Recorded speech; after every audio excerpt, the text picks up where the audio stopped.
আসসালামু আলাইকুম প্রিয় শিক্ষার্থীরা, আমি শিরিন সুলতানা চলে আসলাম আজকের নতুন একটি গল্প নিয়ে আলোচনা করতে। আজকের এই গল্পটিতে আলোচনা করব ফুলের বিবাহ, এই সুন্দর রচনাটি নিয়ে। ফুলের বিবাহ এই রচনাটির মধ্যে আমরা আলোচনা করব যিনি লিখেছেন, অর্থাৎ বঙ্কিমচন্দ্র চট্টোপাধ্যায়কে নিয়ে আমরা আলোচনা করব। তার থেকে কেমন ধরনের প্রশ্ন আসতে পারে সে বিষয় নিয়ে। এরপর আমরা আলোচনা করব এই ফুলের বিবাহ গল্প থেকে কিছু গুরুত্বপূর্ণ শব্দ অর্থ, যেগুলো পড়লে তোমার অনেক উপকার আসবে। তারপর আমরা জানবো মূল ভাব, অর্থাৎ ফুলের বিবাহ গল্পটার মধ্যে আসলে কি বলা হয়েছে সেটা নিয়ে। সবশেষে আমরা আলোচনা করব এই গল্প থেকে কিছু গুরুত্বপূর্ণ তথ্য, যেগুলো মনে রাখতেই হবে, রেখে তোমাকে পরীক্ষার হলে যেতে হবে। তো যাই হোক, আমরা আজকের এখানে আলোচনা করব হচ্ছে, প্রথমে শুরুতে যেটা কথা বলবো সেটা হচ্ছে লেখক পরিচিতি। আচ্ছা, আমাদের এই গল্পটি লিখেছেন বঙ্কিমচন্দ্র চট্টোপাধ্যায়। বঙ্কিমচন্দ্র চট্টোপাধ্যায়, দেখো তার চেহারাও আমরা এখানে পাশে সুন্দর করে দিয়ে দিয়েছি। তিনি 1838 সালে জন্মগ্রহণ করেছেন এবং মারা গেছেন 1894 সালে। তো এখন আমরা তার সম্পর্কে একটু জেনে নিই বিস্তারিত। দেখো, তার জন্ম, বঙ্কিমচন্দ্র চট্টোপাধ্যায়ের জন্ম হচ্ছে 26শে জুন 1838 সালে পশ্চিমবঙ্গের 24 পরগনা জেলার অন্তর্গত কাঁঠালপাড়ায় তিনি জন্মগ্রহণ করেছেন। এরপর শিক্ষা জীবন, তিনি কোথা থেকে পড়াশোনা করেছে? তিনি এন্ট্রান্স পাস করেছেন 1857 সালে, বিএ 1858 সালে কলকাতা বিশ্ববিদ্যালয়ে তিনি বিএল, 1869 প্রেসিডেন্ট কলেজে তিনি শিক্ষা জীবন শেষ করেছে তার। তারপরে কর্মজীবন, তিনি ডেপুটি ম্যাজিস্ট্রেট ও ডেপুটি কালেক্টর পদে নিযুক্ত ছিলেন। পরীক্ষা আসতে পারে কর্মজীবনে বঙ্কিমচন্দ্র চট্টোপাধ্যায় কোথায় ছিলেন। তো এই আর কি। সাহিত্যকর্ম, তিনি অনেক কিছু লিখেছেন, বিশেষ করে তিনি উপন্যাসের জন্য খুব বেশি বিখ্যাত এবং গদ্য সাহিত্যিকের ক্ষেত্রে তিনি অনেক বেশি বিখ্যাত। তার কিছু উপন্যাস আছে, যেটা হচ্ছে সার্থক উপন্যাস বলা হয় বাংলায়। দুর্গেশ নন্দিনী আছে, কপালকুণ্ডলা, মৃণালিনী, বৃষবৃক্ষ, কৃষ্ণকান্তের উইল, রজনী, রাজসিংহ, দেবী চৌধুরানী। আর একটা ইংরেজি উপন্যাস আছে, তার একটা ইংরেজি উপন্যাস, সেটা হচ্ছে রাজমোহনস ওয়াইফ। এটা হচ্ছে একটা ইংরেজি উপন্যাস তার আছে। সীতারাম, এগুলো খুব ইম্পর্টেন্ট উপন্যাস, যেগুলো পড়বা। এখান থেকে বেশি যেটা সব থেকে আসে, দুর্গেশ নন্দিনী কার লেখা, কপালকুণ্ডলা কার লেখা, এগুলো খুব জানতে চাওয়া হয়। আর ইংরেজি উপন্যাসটির নাম কি? রাজমোহনস ওয়াইফ। That's it.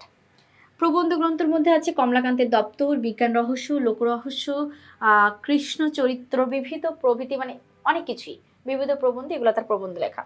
উল্লেখযোগ্য কর্ম, তিনি যেই কাজের জন্য সব থেকে বেশি বিখ্যাত হয়েছেন তার মধ্যে আছে বাংলা সাহিত্যের প্রথম সার্থক উপন্যাস দুর্গেশ নন্দিনী, যেটা 1865 সালে প্রকাশিত হয়েছে। পরীক্ষা আসতে পারে দুর্গেশ নন্দিনী কত সালে প্রকাশিত হয়েছে? 1865 সালে। তারপর বঙ্গদর্শন 1872। এবার আসি খেতাব, তিনি কি কি উপাধি পেয়েছেন, কি নামে বেশি তাকে মানুষ চিনে? রায় বাহাদুর, তাকে ব্রিটিশ সরকারের কাছ থেকে তিনি পেয়েছিলেন। সাহিত্য সম্রাট, সাহিত্যের রসযোদ্ধাদের কাছ থেকে তিনি পেয়েছেন। ঋষি পেয়েছেন হিন্দু ধর্মানুরাগীদের কাছ থেকে প্রাপ্ত খেতাব। সব শেষে তিনি মারা গিয়েছেন কত সালে? 1894 সালে তিনি মারা গেছেন, 1894 সালে। তো আসলে লেখক পরিচিতি থেকে আমরা এই জিনিসগুলাই সব থেকে বেশি ভালো করে জানবো।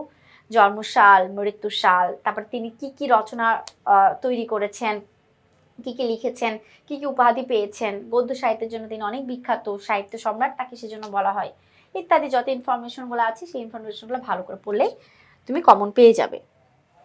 আচ্ছা, এখন আমরা আলোচনা করব হচ্ছে আমাদের পরবর্তী শব্দ অর্থ নিয়ে। দেখো, শব্দ অর্থগুলা সম্পর্কে আমরা যে জিনিসগুলো জানবো, যেগুলো খুব ইম্পর্টেন্ট আমাদের মূল বইয়ের মধ্যে যেগুলো আছে, যেগুলো তুমি একটু ভালো করে পড়লে পরীক্ষায় ইনশাল্লাহ কমন পাবে, এরকম জিনিস আমরা এখানে নিয়ে এসেছি। সেই শব্দ অর্থগুলো তোমাদের সঙ্গে এখন তুলে ধরবো। দেখো, কিছু শব্দ অর্থ আমরা বলেছি অসম্মত। অসম্মত, অসম্মত শব্দের অর্থ হচ্ছে সম্মত নয় এমন, নারাজ, অনিচ্ছুক বা অস্বীকৃতি। তুমি যেটাই লিখো না কেন, হ্যাঁ, তুমি যেটাই লিখো না কেন সেটাই কারেক্ট। আহ্লাদিত শব্দের অর্থ হচ্ছে প্রীত, হিষ্ট, আনন্দিত।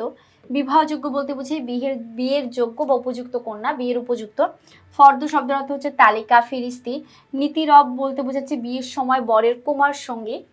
মোসাহেব বলতে বোঝা যাচ্ছে তোষামত করে এমন, চাটুকার, তোষামতকারী ব্যক্তি, এটা কে বোঝায়? গাঁটছাট, গ্রন্থি ছড়া, হিন্দু বিয়েতে কনের আঁচলের সঙ্গে বরের উত্তরীয়ের গ্রন্থি বাঁধার যে সংস্কার, সেটা হচ্ছে গাঁটছড়া বলতেছে, মানে যে বিয়ের সময় যে গাঁটছড়া বেঁধে দেয় এক জায়গা থেকে আরেক জায়গায়, সেটাই আর কি। মুদিনয়ন বলতে বোঝাচ্ছে চোখ বুঝি বা নির্মিলিত আছে এমন কোনো নারী। এখানে মল্লিকা ফুলের কলিকে এখানে বোঝানো হয়েছে। উচ্চিঙ্গরা লাফিয়ে চলে এমন নিশাচর পতঙ্গ বিশেষকে বলে। কড়াই গুন্ডায় নিখুঁত হিসাব মতে। তো এইগুলোর বাইরেও আরো অনেক শব্দ অর্থ আছে, বাট যেগুলো সব থেকে খুব ইম্পর্টেন্ট সেগুলো এখানে তুলে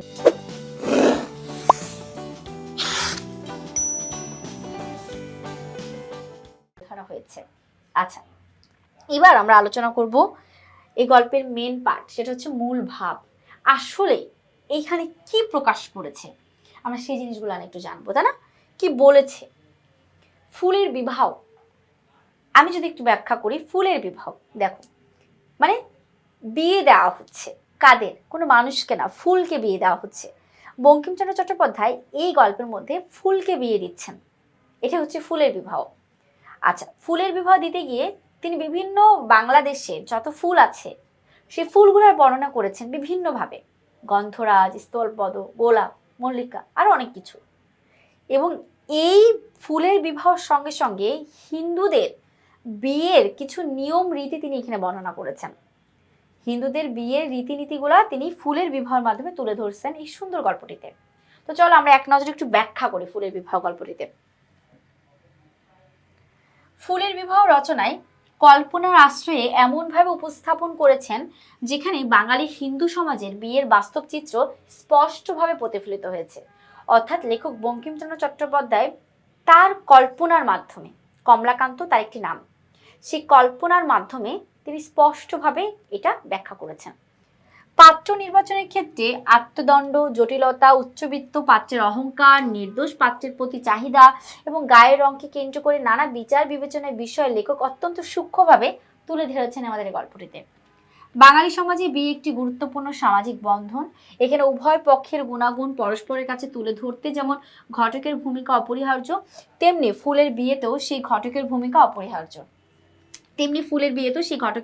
প্রতীকীভাবে প্রকাশ পেয়েছে। মানুষের বিয়ের লগ্নের মতো সন্ধ্যা লগ্নে, মানে সন্ধ্যাকালে বিকালবেলায় অবকুশিত মল্লিকা ফুলের পাপড়ি ধীরে ধীরে প্রস্ফুটিত হওয়া নববধূর ঘুমটা খুলে যাওয়ার সঙ্গে তুলনা করা হয়েছে, যা কাব্যিক সৌন্দর্য ভরপুর। তারপর কি বলেছে দেখো, বিয়ের উপদেশ ও পরামর্শ প্রদানে যেমন পরিবারের দিদি, দাদি ও প্রবীণ নারীরা গুরুত্বপূর্ণ ভূমিকা পালন করেন, তেমনি এখানে সন্ধ্যা ঠাকুরানী দিদি দায়িত্ব পালন করেছে। এখানে সন্ধ্যা ঠাকুরানী দিদি বলতে সন্ধ্যাকালকে বোঝাচ্ছে, বিকালের পরে যে সন্ধ্যাকাল আসে সেটা। বিয়ের আনন্দ ঘন পরিবেশে গান বাজনা, সানাই সুর, এমনকি মুশে বদের মধ্যকার বিবাদও লেখক রসাত্মকভাবে উপস্থাপন করেছেন, যা মৌমাছি ও প্রজাপতির গতিবিধির মাধ্যমে চিত্রিত হয়েছে। লেখক এই রচনায় বাঙালির বিয়ের নানা আচার অনুষ্ঠানকে কল্পনার রঙে রাঙিয়ে তুলেছেন। পাশাপাশি হাস্যরসের আশ্রয়ে বিভিন্ন ফুলের নাম, বর্ণ, বন্ধন, আকৃতিগত বৈশিষ্ট্য তুলে ধরে রচনাটিকে প্রাণবন্ত করে তুলেছে। ফুলের বিবাহের কল্পিত আখ্যানের মধ্য দিয়ে বাঙালি হিন্দু সমাজের বিয়ের আনন্দ, উৎসব ও সামাজিক রীতিনীতির সুন্দর উপস্থাপন লেখকের অসাধারণ দক্ষতার পরিচয় বহন করে। লেখক বঙ্কিমচন্দ্র চট্টোপাধ্যায়ের একটি কাল্পনিক নাম হচ্ছে কমলাকান্ত। সেই কমলাকান্ত এই গল্পের মধ্যে তিনি কল্পনায় ফুলের বিবাহ দিচ্ছেন বা ফুলকে বিয়ে দিচ্ছেন। এই বিয়ে দেওয়ার রীতিতে তিনি ফুলের বিভিন্ন নাম গন্ধের বর্ণনা করেছেন, ফুলকে নিয়ে তিনি অনেক বর্ণনা করেছেন। তো ফুলের বর্ণনা করতে গিয়ে তিনি সন্ধ্যা ঠাকুরের নানা বৈশিষ্ট্য, আচরণ এইটার মধ্যে আমাদের সুন্দর করে তুলে ধরেছেন। সেই সাথে সাথে যে হিন্দুদের বিয়ে রীতিনীতির প্রথা আছে সেটা আমরা এই গল্পটা পড়লে সুন্দর করে বুঝতে পারি। এরপর দেখো আমাদের মূল ভাবটা আমরা শেষ করলাম, এখন আমরা আলোচনা করব গুরুত্বপূর্ণ তথ্য নিয়ে।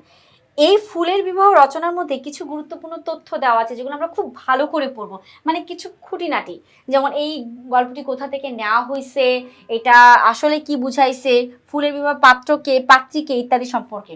দেখো, ফুলের বিবাহ রচনাটি কমলাকান্তের দপ্তর গ্রন্থের নবম সংখ্যক থেকে নেওয়া হয়েছে, এটা খুব ইম্পর্টেন্ট, পরীক্ষায় আসতে পারে। তারপরে প্রথম সার্থক উপন্যাস হচ্ছে দুর্গেশ নন্দিনী, কার? বঙ্কিমচন্দ্র চট্টোপাধ্যায়ের। ফুলের বিবাহ গল্পে পাত্র হচ্ছে কি? গোলাপ, যাকে বিয়ে দেওয়া হচ্ছে, গোলাপ।